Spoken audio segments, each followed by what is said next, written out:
buenas noches. Buenas noches. Gracias por llamar a Horror a la medianoche. Hola, buenas noches, Flavio. Mira, tengo un mes viviendo aquí en Aguascalientes y apenas me animé a hablarte. Gracias. Casi a los pocos días que llegué aquí te sintonicé. Mira que yo tengo un problema hace aproximadamente 5 años.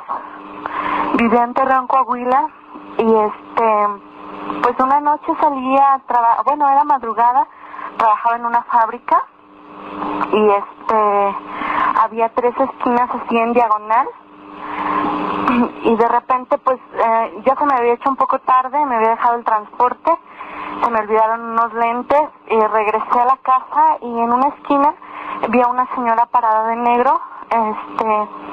Pues me imaginé que tal vez era alguna vecina barriendo o no sé.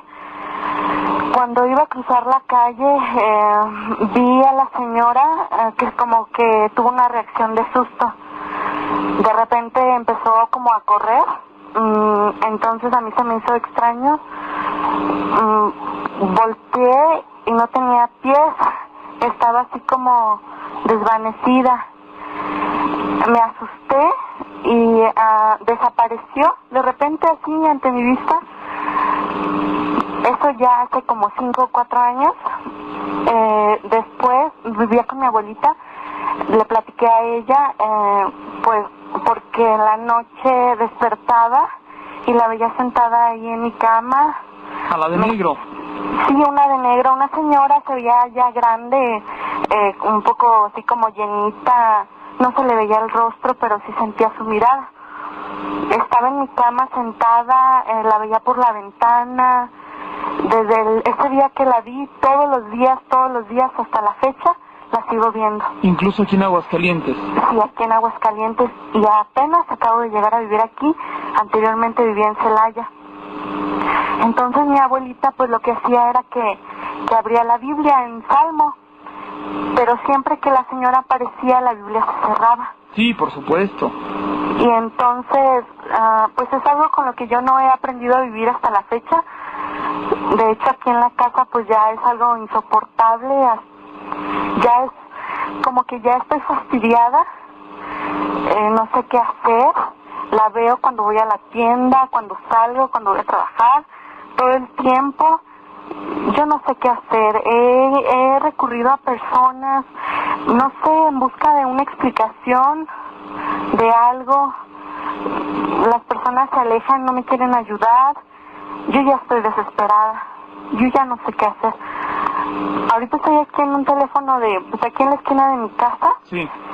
Y la señora, no sé, todo el tiempo, noche, día, minuto tras minuto, y yo ya no sé qué hacer, Flavio. ¿La está viendo en este momento? Ahorita en este momento cuando venía para acá, sí. Ahorita estoy aquí sola, pues no veo nada. Pues ya es de madrugada, pues ni gente ni nada.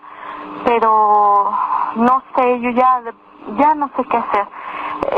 Como le comenté, ya he recurrido a varias personas, se alejan, ya no me abren la puerta. Hubo una persona que sí la logró ver, pero inmediatamente me dijo que ella no me podía ayudar. Mi abuelita pues, ella vive en Torreón, pero yo ya no la seguí molestando con eso, pues ya es una persona grande y pues a lo mejor no se le puede hacer daño o algo.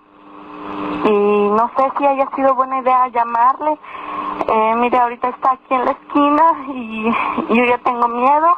¿Ella está ahí en la esquina? Sí, y nunca se me acerca y se está acercando. Repita conmigo. Se me hace que no fue buena opción llamarle. No tenga miedo. No, ayúdeme. Glorifica mi alma al Señor. Dígalo. Ayúdeme. Dígalo. ¡Ah!